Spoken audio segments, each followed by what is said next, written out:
I've been money craving, started shoebox saving, made some puzzle placements. I know what this life gon' come with, know that they gon' go and hate it. Welcome back to Nationwide Sports Talk. Took a week off, but guess what? We're back to episode 90. Officially 90. Last week wasn't 90, but this week is. I'm at Mackie live from West Virginia. Wild and wonderful, y'all. And my co-host, the man himself, live from Morgantown, Caleb Blaine. Caleb, say what's up? What's going on, guys? Sorry about last week. Had to go back home, get some stuff done.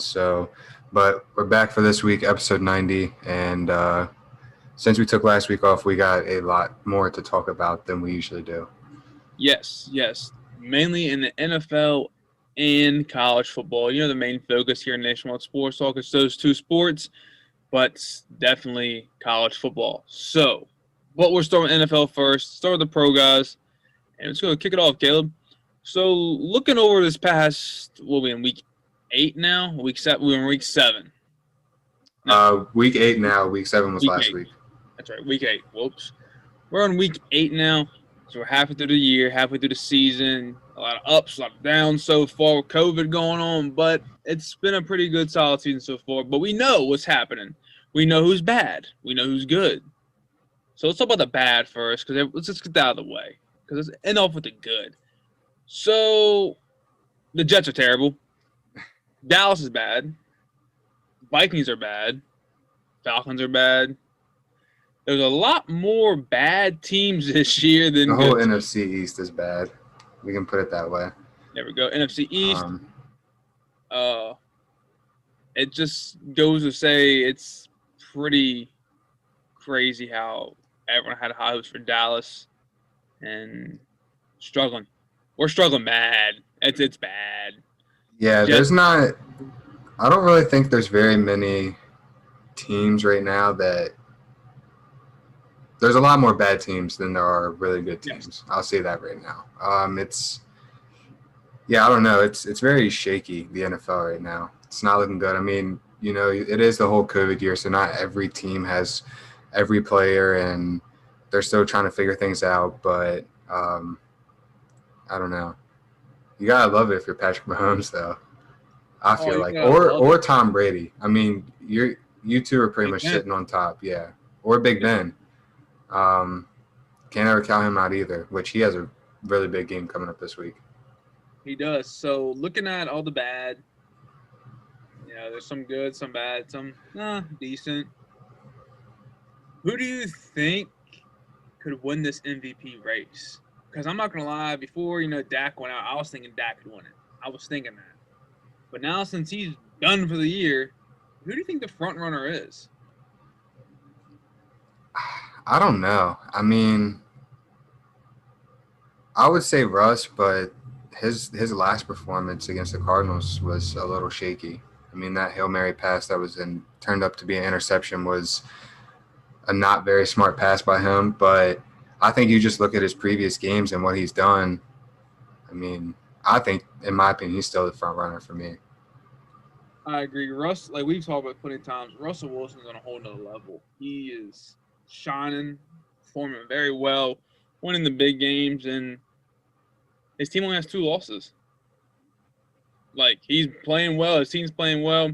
Well, offense is playing well, not defense. But other than that, you know, he's got weapons around with DK, Tyler Lockett, you know, Chris Carson, Carlos Hyde, the backup too. And speaking of DK, how about that chase down last week? It was insane.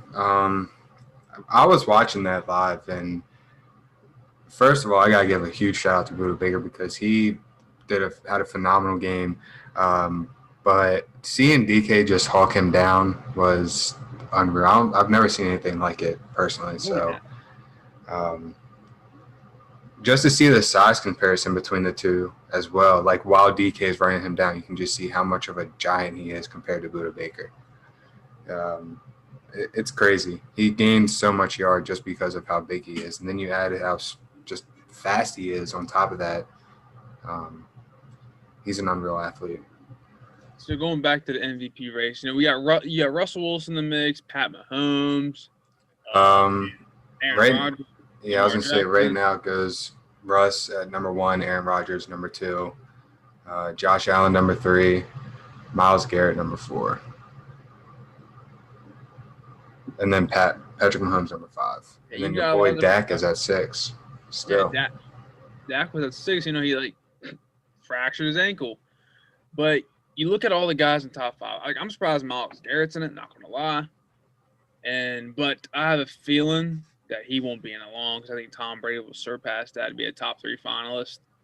But I honestly think Russell Wilson has it in the bag. If he keeps performing the way he does, making plays happen, scrambling around, throwing the deep ball to DK, it's locked in for Russell Wilson to win the MVP. yeah. So I guess we can just go ahead and touch on this Tom Brady situation then, with Antonio Brown.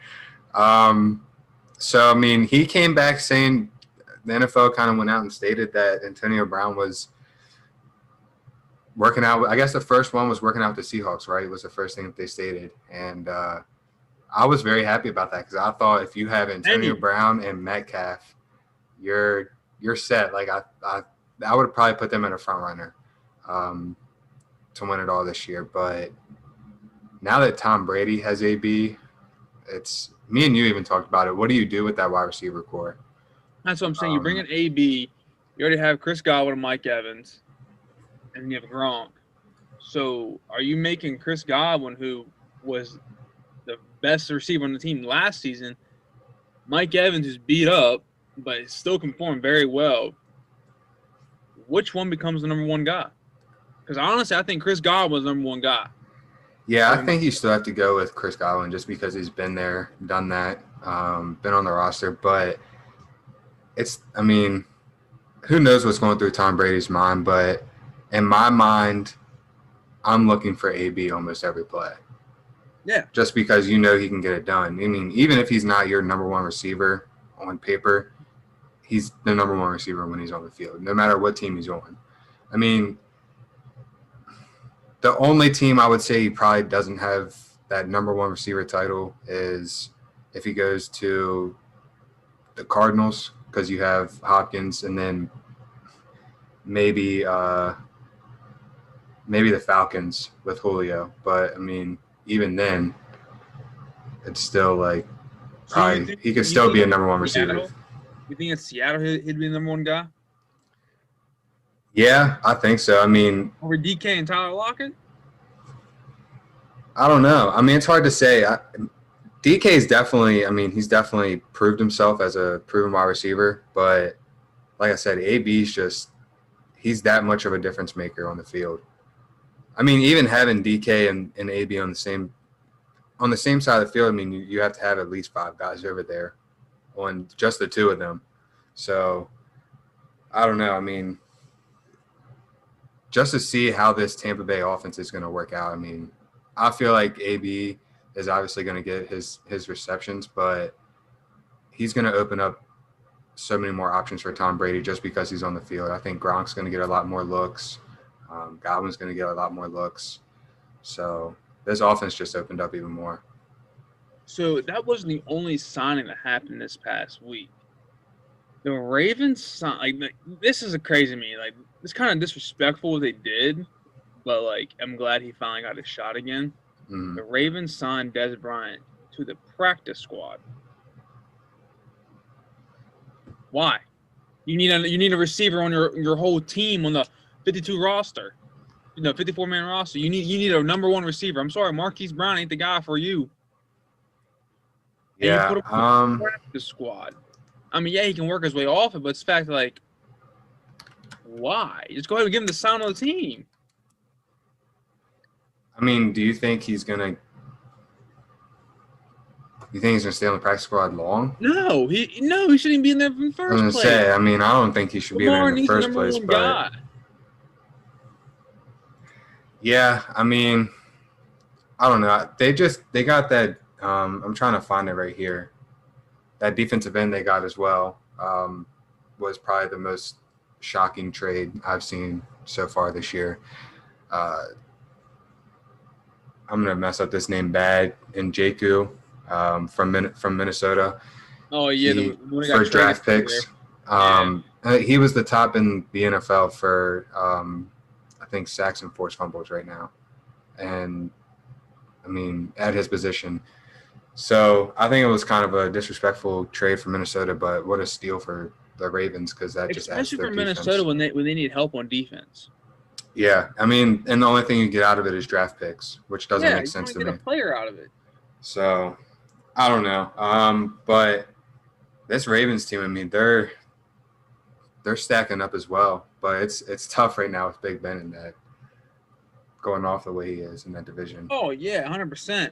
And then talking about trades, the trade deadline ends. The trade deadline is next Tuesday. Mm-hmm. Do you think any surprising moves can happen from now to then? I wouldn't be surprised if a team goes after Julio, honestly. I know everyone's been talking about it, but I think he kind of wants out. 100%.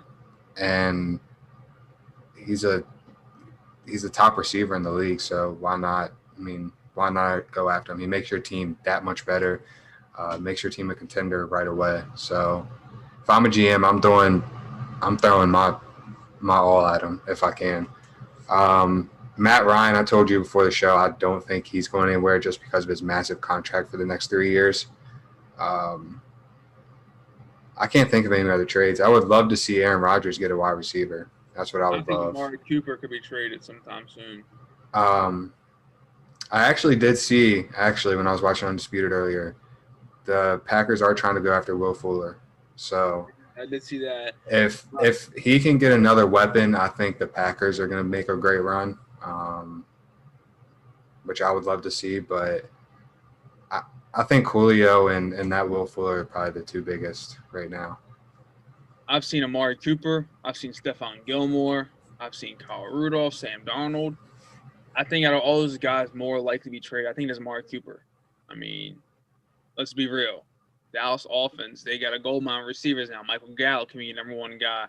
CeeDee Lamb has shown his proof of why he is who he is. And then you can't forget about the young receiver, Cedric Wilson, who's dominant kind of still. I mean, he's from Boise State.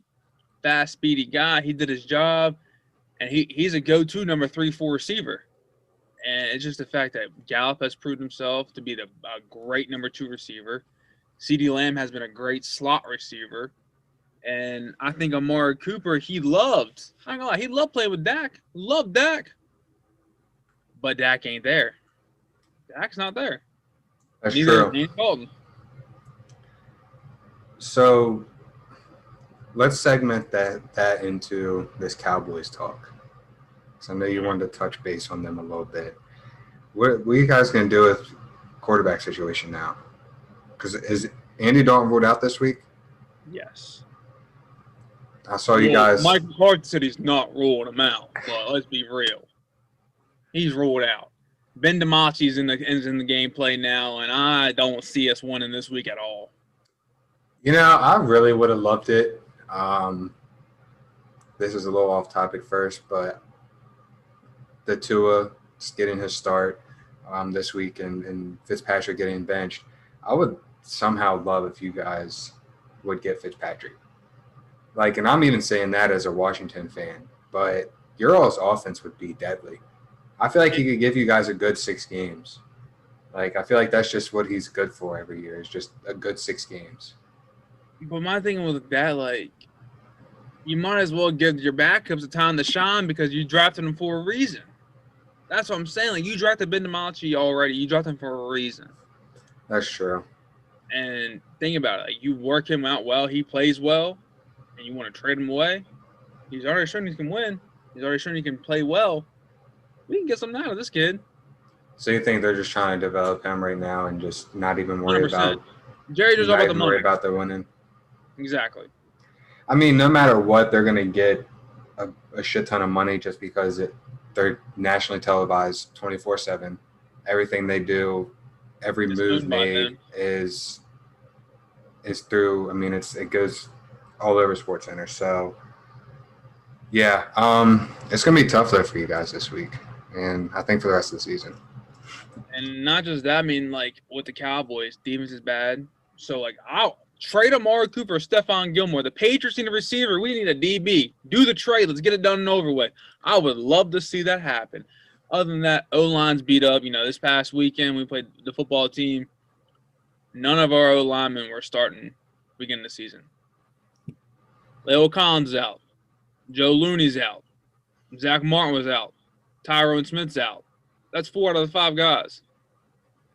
Connor Williams, he ain't that good. Sorry.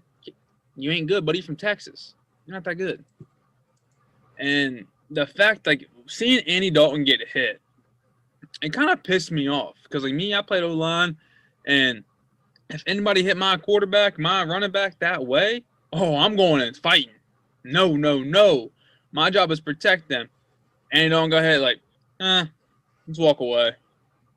It's average age of O-line is 22 years old. They're still college seniors. I think just that whole locker room is in an uproar right now. Even after seeing that, I think after seeing that hit kind of solidified it for me. Okay, there's definitely something wrong in that locker room. Because like you said, if you're an O-lineman and someone hits your quarterback like that, you're going after him. You're ready to fight. But, even if your quarterback gets sacked, and they're on top of him, you're up pushing them off of them and everything like that. Exactly. That's little brother back there. So, they didn't do – I don't think they did their best to protect them. And I don't know. That locker room is very shaky. It makes me wonder what Aaron Rodgers said about McCarthy. It's true. Aaron Rodgers and McCarthy did not get along. Yeah, and I think the thing with Matt coming in too, I thought everyone didn't think they were going to get along, him and Aaron Rodgers, but I think they've made a couple questionable decisions, drafting Jordan Love as high as they did, but hey, look how well their season's worked out for him so far in the past 2 years that he's been there. So, since it's now week 8, halfway through the season, give me your halfway season mark Super Bowl.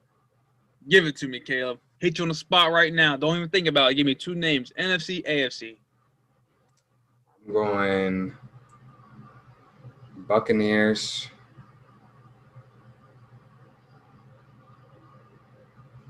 Probably. I don't know. I'll give you the Bucks and Chiefs. I was gonna say Bucks Chiefs. Yeah, I go with that. I just don't think anyone can beat the Chiefs in that division. I don't think anyone can beat the Bucks either. And call me crazy. The Chiefs play the Bills in the AFC title game. Call me crazy. I don't know. I think if Aaron Rodgers can get a weapon, I think they can make a run with Will Fuller. It's just that big if they get that weapon. But these two teams, yeah, I got to stick with this too because they're just too deadly right now. And I'm not counting out the Steelers. I'm not counting them out. It's just the fact that the Chiefs offense, there's no way the Steelers defense can keep up with that. No, I don't know though. This Steelers defense is really good. They're good at rushing the passer. They're really good. It would be a good game. It would be a really good game to watch. Patrick Mahomes is just deadly though. He's just one of those players going into the week. If you see him on your schedule, you're just like, oh well, this is going to be hell for our defense this week. Everything no matter what you do, it's tough to try to slow him down or stop him. I feel it's the same way with almost every top quarterback, but Patrick Mahomes is different. He's only 4 years in? 4 years. So, with that being said, it's time to do NFL picks, Mr. Caleb Lang. It's time. Last week, you went 10-4. I won 11-3. Putting the season total for you, 56-28-1, and me, 58-26-1. So I got a 2-game lead over you. Last night, you and I both picked the Panthers, so we already got an L right there. Already L in the week. Yeah. But it's new week, kind of, a little speed bump in the gap. That don't want to affect anything. Don't affect much. We get the picks in the way. First game, Bills and Patriots. Who you like? I like the Bills in this one. 100%. I like the Bills, too. They somehow struggled against the Jets, only being by 8 points last week, but Patriots is a whole mess in the show. I'll admit that right now. Titans and Bengals. Call me crazy. I think Joe Burrow's going to have a field day and come out with a win. I'm sorry. That running game the Titans brings Derrick Henry, Titans are going to win. It's deadly. It's deadly, but Joe Burrow's coming out with a win. All right. Raiders and Browns. I like the Browns. I like the Browns, too. Even though OBJ's out, I think the Browns still have a great defense, heavy-powered offense to beat this Raiders team. Colts and Lions. This game, surprisingly, is going to be a good one. Yeah, it will be. I think the Lions sneak out a win in this one, honestly. See, I was contemplating picking the Lions. I really was, because I love Matt Stafford. But my key thing was the defense for the Colts is a lot better against the Lions defense. The Lions defense is beat up, and the way Philip Rivers has been playing, targeting Trey Burton a lot, T.Y. Hilton, I think they can overcome the Lions teams like the Colts. Packers and Vikings. I'm going with the Packers. Aaron Rodgers was shaky 3 weeks ago against the Bucks. They had a bye week. Then he came out, dismantled the Texans, and he's probably going to do the same to the Vikings this week. So I agree. This Vikings is a mess. It's a mess. And the fact that we both picked them was one NFC North. Crazy. Yes. All right. This is going to be a tough game to pick, Caleb. I know for a fact. Jets and Chiefs. Yeah, I don't know. This is going to be a good game, but I'm taking the Chiefs. It's going to be a tight one. I like the Chiefs to sneak out a victory in this one. Yeah, by like 3. Yeah. Rams and Dolphins. Tua's first start. Yeah, we talked about this as well before the show. I don't think this is a very good situation for Tua to come out and start in, especially the way the Rams defense played last week against the Bears. Then you put in their special teams, Hecker, their punter, pin them deep almost every time he punted the ball. It's going to be a tough week for Tua, and I don't think he gets the win. So I like the Rams. I think the Rams are going to have a great game. I think Jared Goff is going to go off. I have that feeling, and I like the Rams in this one by at least. I haven't. The 2 years I've been with you, haven't heard you say that. Jared Goff going to go off. Yes. Never heard you say that. You haven't. Ever. That's a first. First for everything, my man. Steelers and Ravens. This is going to be a good game. This is going to be a good game. I still favor the Steelers heavy. I just think that their offense, all around, they're such a good team. Yeah. All around. But just that offense with Claypool coming in, you want to say he pretty much took over the number one receiver spot? That's what it kind of seems like right now. But I don't know about that one. He's had a rough past 2 weeks. I just don't think past week. I just don't think Juju's been. I think if you were asked Steeler fans, they would probably take Claypool over Juju. But then other teams know Juju's the number one target, so they're gonna double team. That's true. But I just think Big Ben's probably still gonna have a field day with this Ravens defense. We'll see. I like the Steelers as well. Anyways, I think overall better team. Yes, the Ravens have Lamar Jackson, good offense squad, but I think overall, all around better. Steelers can keep him contained too. Yes, exactly. T.J. Watt off the edge, insane. Yeah. Chargers and Broncos. This would be a good game too. So, but I like the Chargers. Not by a lot though. I think it'll probably be like a 7-point game or something. I like the Chargers too because of a guy named Justin Herbert who is playing phenomenal, playing great. Yeah, his team's 2-4, but he is playing great ball. Yeah. Next game, Saints and Bears. Um, Go ahead and pick the Bears. You're on the coattail past couple weeks. I can't go against Drew Brees. I can't. I'm going with the Saints. I like the Saints too, just because Drew Brees and hopefully Michael Thomas is 100% healthy, because that's a big difference for the Saints team. Seattle and 49ers. I like Seattle on this one. I think if the 49ers were more healthy on defense, they'd be in a little bit better of a situation. But again, Russell Wilson, MVP year, can't go against them. Exactly. I like Seattle as well too against this 49ers team. Sunday Night Football, surprising, still there. Cowboys and Eagles. I don't know who to pick in this one. I feel like whoever I pick is just going to lose, but I'm going to go Eagles. I got to take Carson Wentz over whoever y'all's backup is. Can't even remember his name. I hate to say it, but I'm going with the Eagles too. Ben DiMaggio, he is going to have a stressful time. Yeah, it's in Dallas. It's not in Philadelphia. Lucky enough it's not in Philly for him. But this Eagles team. It is in Philly. Oh, it is? Yeah, it's an away game for you guys. Oh, never mind. I'm definitely going with the Eagles. I thought the home game. Whoops. I like the Eagles 100%. They're going to eat him alive. Last game, Monday Night Football. Another tough game here. Buccaneers versus Giants. Tom Brady's going to have a field day. An absolute field day against his team. Danny Dimes might break away for a nice little run again, but and trip and fall. Yeah, but Buccaneers probably win this one pretty heavily.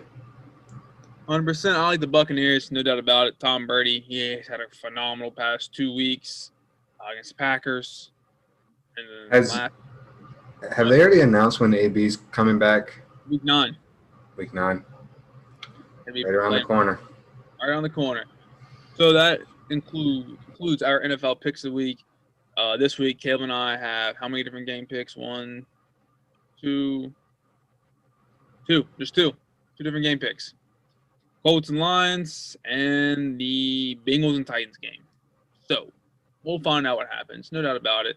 It's always a fun thing to do with Caleb, competitive while a little, what's the word I'm looking for? Bragging rights over him for this year. Like I said, I beat him last year. I can do it again this year. It ain't hard. Yeah, maybe. Like a pick right here. Bengals over Titans. Come on, Caleb. Bengals are winning that one. Joe Burrow's having a field day. We'll see. Going now into college football, America's favorite sport. Last week, conferences came back. The Big Ten and Mountain West are now playing. Out of those 2 conferences, which team looks dominant besides Ohio State? Besides Ohio State. Besides Ohio State. I knew you were going to say that if I asked that question.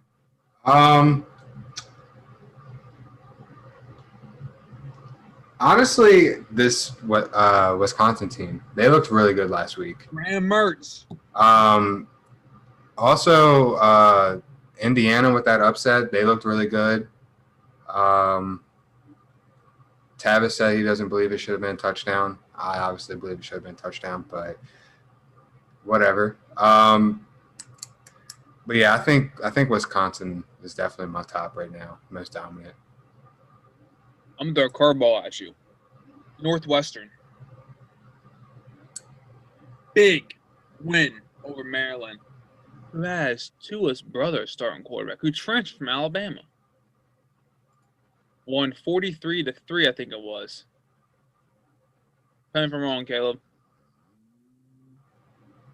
What was the final score of that game? Hold on, it's in the top 25. Big Ten. It was a Big Ten. Yep, 43-3. Northwestern looked pretty dang well against this Maryland team. And I was surprised because when I was betting the game, Northwestern was a 15-point favorite. I'm thinking like, what? Wow. Maryland has Tua's little brother playing Tulea. He looks pretty good. But Northwestern came out dominating. Another impressive team. You know who I'm going to say. Boise State. Dominant.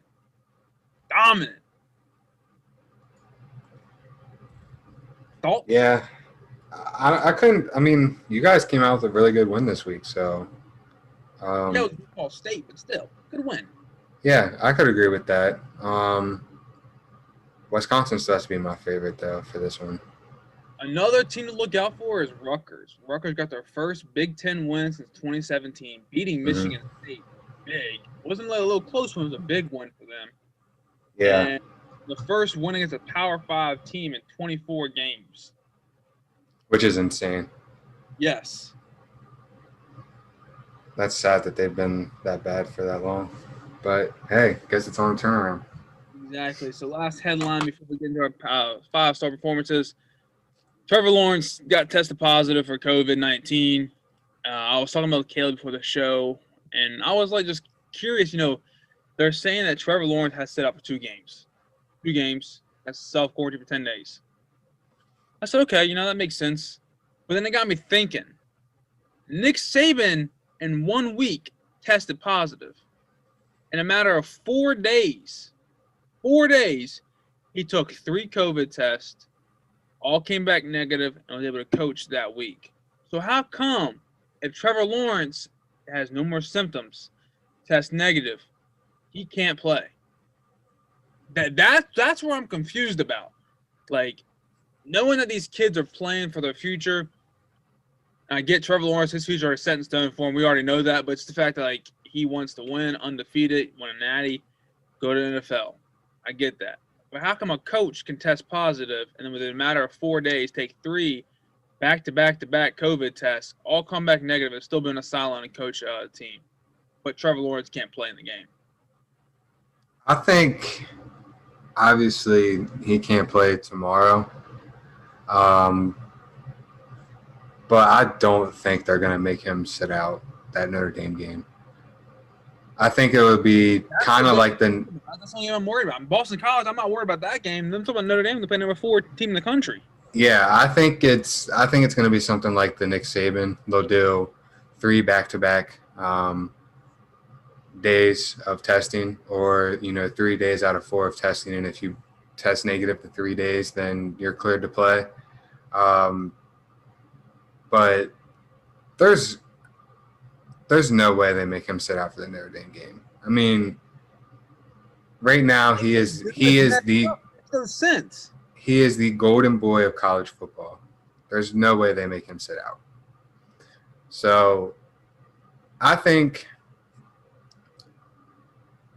and I don't think that they're not a favorite if they don't have Trevor Lawrence against Notre Dame. But they're definitely going to struggle, and they'll definitely miss his presence in that game. Because DJ, I don't know how to say his last name. Ukulele or whatever. Yeah, ukulele. I don't know how to pronounce it. He'll be starting tomorrow, correct? Mm-hmm. What do you think he can do with that team without Trevor Lawrence? I told you, I think he's going to have an amazing career after Trevor Lawrence leaves. I mean, he's gotten to sit behind him this year and learn under him, and then obviously learning under Dabo Swinney's obviously another bonus. But sitting behind what people were calling the greatest quarterback, of college football, then that's a bonus. Huh? He's no Kellen Moore. But I don't know. I mean, I think he obviously probably my bold prediction, I think he puts up 4 touchdowns. I mean, he's just – no, I mean, not really, but he's a tank. Like, he's 6 – I think he's like 6'5", 240 or something like that. Like, he's like Cam Newton. So, I'm not saying Trevor Lawrence can't run with this statement, but you can open up your playbook 10 times more than you can with ukulele than you can with Trevor Lawrence. Yeah, I agree with that. I mean, Trevor Lawrence is big. Like, he can definitely take his hits, but let's recap back to the Ohio State game last year when that targeting call, he acted like a baby and rolled around on the ground for 2 minutes and then came back out and threw a dime 2 plays after. So You gotta get the call somehow. So, I mean, I just think that Ukulele, with his size, you have that much of an advantage. He can run the ball as well. So, like I said, he's another Cam Newton. I think he'll probably win a national championship or two. Or Heisman. Or Heisman. So, running off that, you know what time it is. 5-star performance showdown time. Caleb and I every week pick five performers that we thought was a 5-star worthy. It might have been a 3, 4-star, 2-star in high school, but this past weekend you were a 5-star performer. Caleb, give me number 5. My number 5 is Zach Wilson from BYU. 19 for 25, 287 yards, and 4 touchdowns. And I put his buddy, childhood friend, on the list as well beside him because he's his childhood friend. So I also thought that was a very cool stat that they were childhood friends and now playing college ball together. My number 5 guy is Dylan Gabriel, quarterback UCF. 26 for 40, 422 yards, 5 TDs versus Tulane, and a big win, 51-34. My number 4 guy is Desmond Ryder, Cincinnati's quarterback. He was 13 for 21, 126 yards, 1 touchdown. He also had 8 carries, 179 yards, and 3 touchdowns. And he got a pretty big win against SMU last week. Yeah, Bouchelle. My number 4 guy is Quan Baker, wide receiver out of South Alabama. 6 catches, 154 yards, 3 TDs versus UNL Monroe, and a good win, 38-14. My number 3 guy is David Bell from Purdue. He had 13 receptions, 121 yards, and 3 touchdowns as they got a 24-20 win over Iowa. Number 3 guy on my list, Carson Strong, quarterback out of Nevada. 39-52, 420 yards, 4 TDs versus Wyoming. Close 37-34 win. The way he performed got him that win, and throwing the ball 52 times in a game as a college quarterback is pretty crazy. I agree. My number 2 guy is Dylan Gabriel, 26 for 40, 422 yards, and 5 touchdowns. This kid has an arm.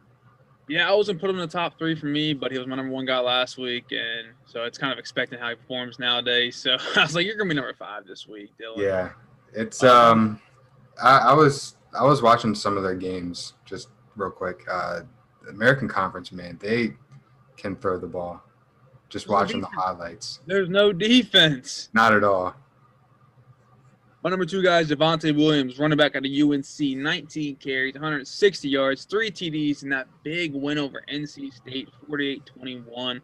Good bounce back after the loss of Florida State to UNC. My number 1 guy is Malik Willis from Liberty, 24 for 31, 345 yards, and 6 touchdowns.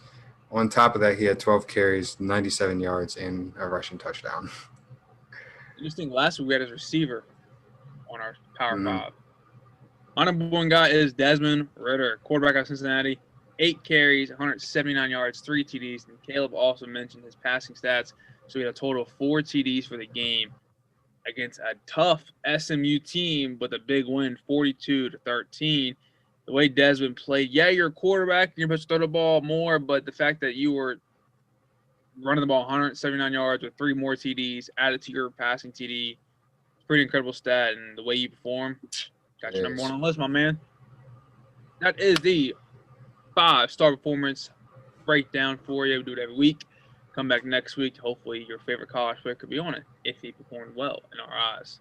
It's going to be the best games to close out the show, my man. Best games of the week. I'm going to break them down to you out of the games I say, Caleb. Tell me which one you like the most and what do you look forward to out of the game. First game, Memphis at number 7, Cincinnati. It's going to be a tough offensive showdown. Number 16, Kansas State going to WVU. Should be a good defensive battle. Number 17, Indiana versus Rutgers. Indiana with a big upset win. Rutgers with a Cinderella win, you can say. Number 25, Boise State playing Air Force. That triple option Air Force brings can be enough for Boise State to stop. And the game day, game of the week, number 3, Ohio State versus number 18, Penn State. I think the number 1 is going to be this Ohio State game, but my close number 2 has to be the Cincinnati game. Yes. So to see how Cincinnati was able to move the ball not just passing last week, which is really kind of what the American Conference is known for right now, especially with the top 3 quarterbacks in the league or in that league. To see what he'll be able to do and then what Brady White will be able to do on the opposite side of the ball with his offense it's going to be fun to see. But obviously this Ohio State game, top 25 showdown. Obviously it's always a big rivalry between these two teams. I think Ohio State comes out with the win, and I think Cincinnati comes out with this win as well. Yeah, so the reason why I'm talking about the Memphis-Cincinnati game, it's number 7 versus number person unranked, is the fact that Memphis put up 50 points on SMU. Cincinnati just put up 42 on SMU. It's 2 high-powered offenses going at it, but Cincinnati has a key defense in this match, has a better defense, 100%, holding SMU to 13 points. Proven right there, when Memphis allowed SMU to have 49 points. Yeah, but, I mean, SMU also doesn't have I think their starting running back was out, and then Reggie Robertson was out too. So those are 2 key factors of that offense that kind of hurt them. But like you said, I mean, seeing how much Memphis can score, and then I didn't even bring up the key part, I'm glad you did, of Cincinnati's defense. I mean, they've always been a good defense. Their offense really hasn't ever really been explosive like it is right now. But now that their offense is kind of explosive and then you put their defense on top of that, this team is really deadly. Yes. And definitely looking like a top 10 team. Yes. I agree with that 100% because the way they balance out both sides of the ball very well, and the way they perform, they execute exquisitely. The Ohio State Ohio State game versus Penn State, this one can be a good one, but I think Ohio State's going to blow them away. I think Justin Fields is unreal. He performed very well last week they played Nebraska, right? 1 incompletion too, yeah. 1 incompletion, exactly. Played very well. Penn State choked at the end against Indiana, and I think Ohio State can blow Penn State out of the water. Now this Indiana game versus Rutgers, I'm looking forward to Rutgers winning. I really am. It would be nice to see an upset like that. It really would. Not only as me being an Ohio State fan, but just for Rutgers. I mean, you haven't won in a while. Now you're out here. You got your first Power 5 win in a while, and then you said it was their first win in their first one in the Big Ten since 2017. Yeah, that's right. And then first Power 5. Yeah, so, and then now you're out here beating a top 25 team, and that would be their first time beating a top 25 team in God knows how long. Exactly. So, yeah, it would be nice to see. A team who's known to be a powerhouse in the Big Ten. Let's be real. Yeah. And then going to the Kansas State WVU game. This is a good key game in the Big 12 because that's up for grabs. The Big 12 title is up for grabs. It's anyone's game. And I could have mentioned the Texas-Oklahoma State game because now it's talking that if Texas loses against Oklahoma State, Tom Herman, you're fired. You're done. That's the talk around town? Yeah, it's talks, buddy. I haven't heard it. Dang. It's talks. Yeah, I mean, that wouldn't surprise me, though. Okay, well, I mean, I don't know. Would this game be if you're the AD, would this game be your deciding factor? I know you've already kind of thought that he should be gone in the first place, which I wholeheartedly agree with. But I think firing him after losing to the number 6 team who has, I think they're up to their second string quarterback now. Still might be on their third string quarterback. I know they beat us with their third string quarterback. But have one of the best backs in the nation. Would this be your deciding factor? And honestly, it wouldn't, but to me, it depends on how bad you lose. If you get blown out, then yes. If you get blown out by 50 points, we're talking now. Come to the office. That kind of thing. Right after the game? Right after the game. I'll see you in the office. Nope, don't even shake his hand. Come to the office. You're done. But, if you lose by a field goal, a touchdown, that's reasonable. That is reasonable. You're showing a build on the season, exactly, at least a little bit. It's the fact that you have a good quarterback with Sam Ehlinger who has played 30-plus games straight starting. You had a top 5 recruiting class this past season, off season. And you have over 30 guys who played and who actually started a game going into the season. Caleb, only 22 people start a game. 11 on offense, 11 on defense. You're coming to a season with 30-plus guys who have started a game. And I mean, they were very, to their advantage, they were very hurt last year with their DBs. I know their DBs got hurt. I can't remember who their first game was of the season. But are the DBs even out there?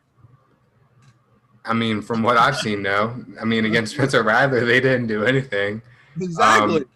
Which is, I mean, I don't know. It's tough to say. Me personally, I'm kind of looking at this as you lost to a freshman quarterback who has struggled throughout the year. And Spencer Rattler. He's really a freshman, though. He's a redshirt freshman. Redshirt freshman, but still, I mean. Behind Jalen Hurts, one of the best college quarterbacks. Yeah, but. Come on, okay, let's be real. Let's be real. One of the Are we counting that? Best high school quarterback in the nation came into Oklahoma, played behind Jalen Hurts, who won a natty, who won an SC title game under Nick Saban. Now transferred to Oklahoma, and that's who you're playing behind. Is it really a freshman quarterback?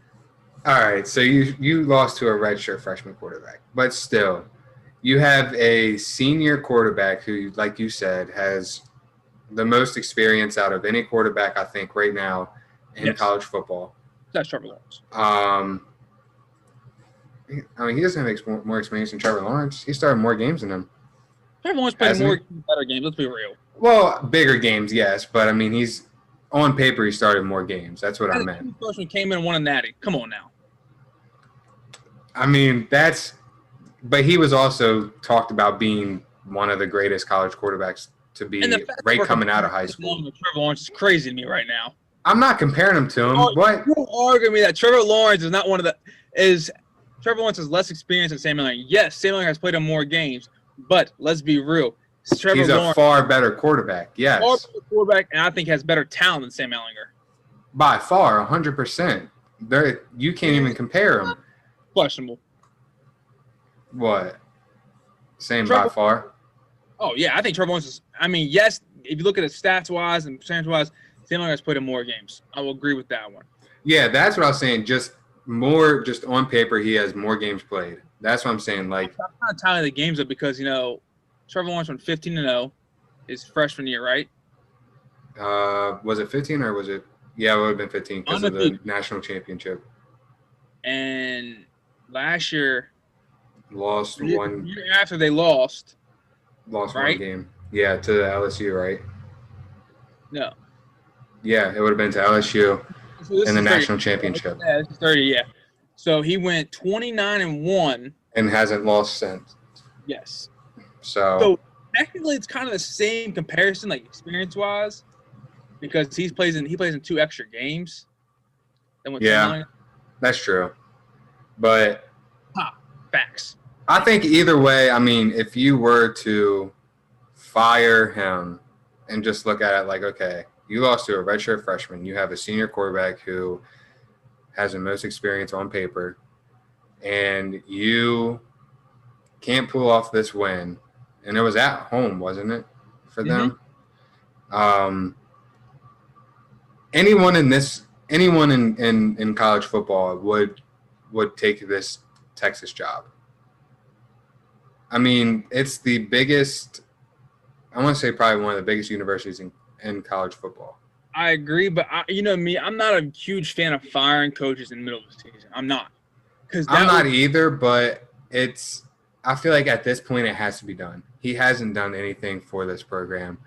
I mean, not me being against Tom Herman just because I'm a West Virginia fan, but as a fan of football, like you said, you've brought in top 5 recruiting. I mean, he's always in the top 5, if not top 5, top 10 recruiting classes in the entire nation every year, and can't get anything done.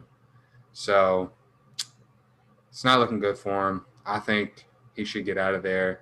Well, I don't think he really has a chance or a choice because he's probably gone. But so Caleb, it's gonna be tough. episode 90. Give me your final thoughts. I think Oklahoma State gets upset this weekend. You think Texas gonna beat them? No. That's forward. But I do think if the WVU offense plays well this week, I do think we can upset Kansas State. I do too. Defense better. That's a very big if for us because that offense is very shaky. So that means next week we'll be talking and giving a recap of college football, giving you if Herman still has a job, if he does, if W got the big win over Kansas State, and how well did Clemson do without Trevor Lawrence. Big key factors, big question marks for next week's episode. Following that, can't wait to be back. Caleb, say your peace, love, and goodbyes. Let's be honest, Clemson will be perfectly fine because they're playing Boston College. But we will see you guys next week. Watch some football this week. Drink some beers. Be safe. Have fun. If you're going out to celebrate this holiday weekend, be safe and wear your mask. And we'll see you guys next week. 100% listen to what Caleb said. Be safe this weekend. Have fun. Live it up. But like Caleb said, wear your mask. Be safe. Whether it's a scary mask or, your regular old face mask kind of thing. Do either or as long as you're staying safe. One. Don't matter to me. Just be safe. Subscribe to the YouTube channel. Give us a thumbs up, liking. I appreciate that. Go on Apple Podcasts. Listen to our episodes from previous times. Give us a 5-star rating. Follow us on that as well. Follow the Instagram, Twitter at Nationwide Sports Talk. We give updates, stuff like that, in case we don't do an episode that week, like last week we did. So I'm Matt Mackey, live from West Virginia. I'm peace out for the week. Peace. Cause lately I ain't been the same, feel like I'm stuck in a maze. And I'm just trying to get out, I'm trying to better these things.